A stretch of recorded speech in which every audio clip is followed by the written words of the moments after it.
Taizo Samurai. Taizo Samurai. First thing first, done by Studio Mappa. Let's keep that in mind.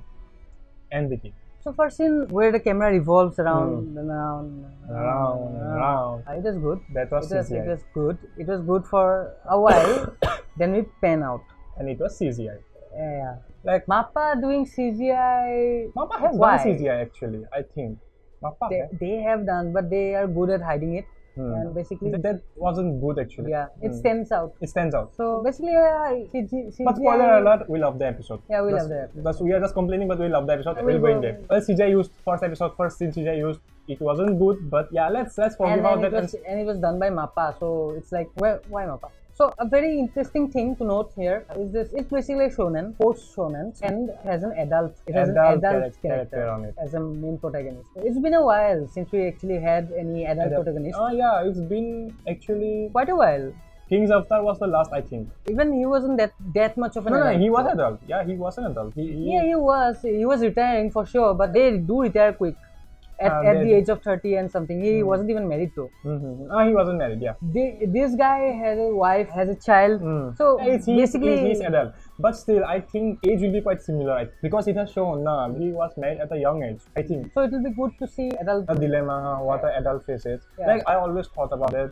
These people, they're like the Kurukona Basuke or Haikyuu. They have a whole life ahead. What will happen after they have done They've graduated college and college all that, yeah. and all in that. a pro- The teams will become divided, and not everyone will become a pro. become a pro, yeah. So that I always wanted that. Yeah. But, So an adult shonen sports will be interesting. Yeah, to see interesting to see. how they actually manage family and sports. Their sports. passion. Yeah, and that will be that a dynamic. Yeah. good dynamic. And then about the protect, he is an airhead.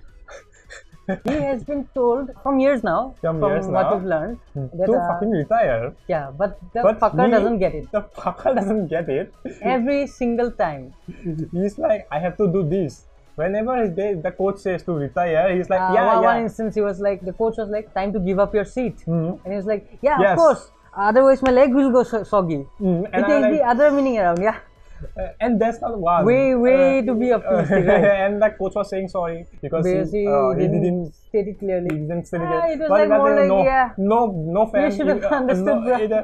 And basically, he's a fucking dumbass, man.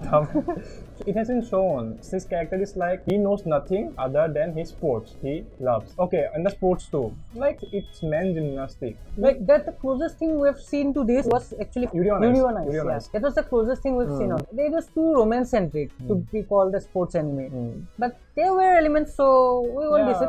Anyways, that was the closest it went anywhere near to like acrobatics and other field of sports. So this would be nice to see a men's gymnastic, a view on that sport. Moving on to Rei-chan. That kid. Okay, this was only one episode. And yet we have a whole dynamic on this girl.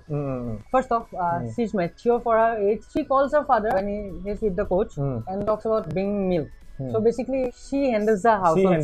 Yeah. And when he comes home, she's making his dinner. So she manages house. She cooks food. She takes care of her father. And she's kind of understanding. We've seen she doesn't make any fuss about things. Because yeah. he's so engrossed in his sports. He isn't able to provide what kids needed. So like he's not able to be there with her all the time yeah. From her childhood. But he tries to be with her. There is a grandma, but I don't think grandma does. So in her room, we get a whole panning of her room, and we see a lot of posters. And also in the train, she talks about ninjas and stuff. So from there, we come to learn about how she is he's a normal kid into pop culture. She's a movie buff and has a knack for Matrix. There's a lot of Matrix reference. First off, piano. She mentions piano. On the train, and then she mentions Agent Smith. Yeah. Agent Smith. When they're at the amusement park. Wonderland. Edo Wonderland. So when they're in Edo Wonderland and agents show up, she's like, agents, it's Smith. So yeah, basically. Yeah. And also when her dad goes for retiring, he didn't get any chance whatsoever to talk about it to his daughter beforehand.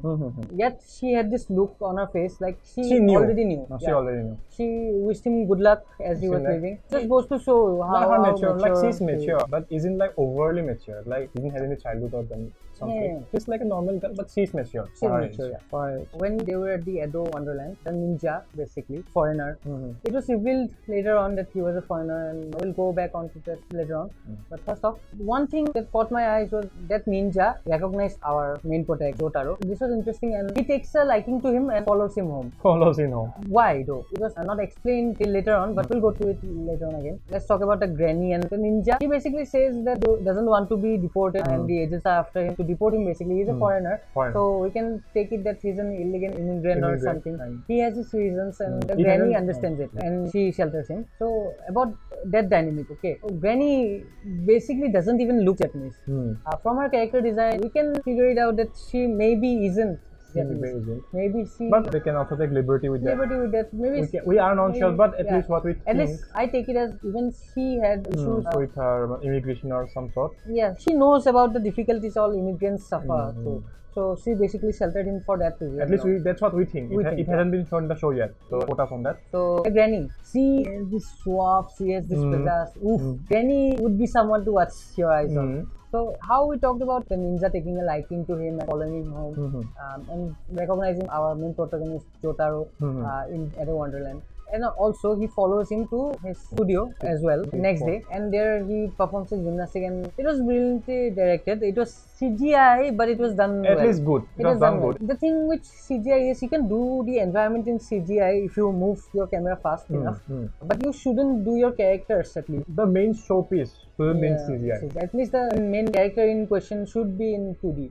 If you're doing your environments in 3D, it's okay. It's okay, but even that you have to handle carefully. And Mappa did it well in this part. That scene, Mappa did it well. And after the whole scenario went down, Jotaro took him to the locker room and they talked it out. And then Ninja basically stole something like, "I want to see you again" or something like that. And he said Ryo Samurai or something. Put that scene over here, okay? From that, I think basically his inspiration to becoming ninja and everything. It was from him. Basically Jotaro, yeah. Jotaro maybe had been his role model from earlier, from his childhood maybe. Who knows? He's younger generation as we know, and the whole show will go in building this team, Jotaro, this ninja, and some other characters that will come later on, I think. And we see in the OP, I think. And the OP was done really well. Mappa does OP so well, yeah. So unique OP. Like the music was good. The characters doing the things, yeah. The whole vibe was really amazing. It was kind of reminiscent of Mob Psycho. Yeah, actually. It was kind of reminiscent of Mob Psycho, but yeah, Mappa does it very well. Mappa does OP so well. And in the OP, we see a Gairu. I'm kind of interested for that, how they'll take part. It was men's gymnastic, right? So yeah, it's kind of intriguing how the Gairu fits in.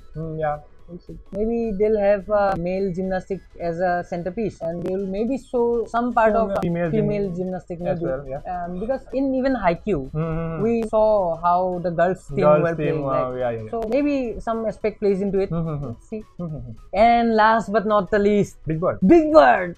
He was my favorite shit so far in 2020. Big Bird is so abused. Big Bird is so traumatized. No one lets him speak. Everyone is shouting here and there. Big Bird opens his beak and it's like, no, Big Bird. Big Bird, no. And he doesn't get to say anything, even if he's right. Even if he is right, and he is right. He's right most of the time. At first, when the samurai follows them home, the first one to notice was Big Bird. And he said, "Who is behind you?" And then Rei-chan goes, "Big Bird, don't say something weird or we will deport you." And later on, when they actually find the ninja out, and they're all saying what he's doing there and all that. And Big Bird is saying, I told you. And then too, shut the fuck up, Big Bird. Shut the fuck up, Big Bird. Big Bird is abused. Amen, Big Bird. Amen. I feel for you. Okay, so yeah, that's it. Daizu Samurai. Pretty hyped about it. Pretty hyped about that shit. Mappa is doing great stuff. OP is great. Yeah. Let's see where it goes.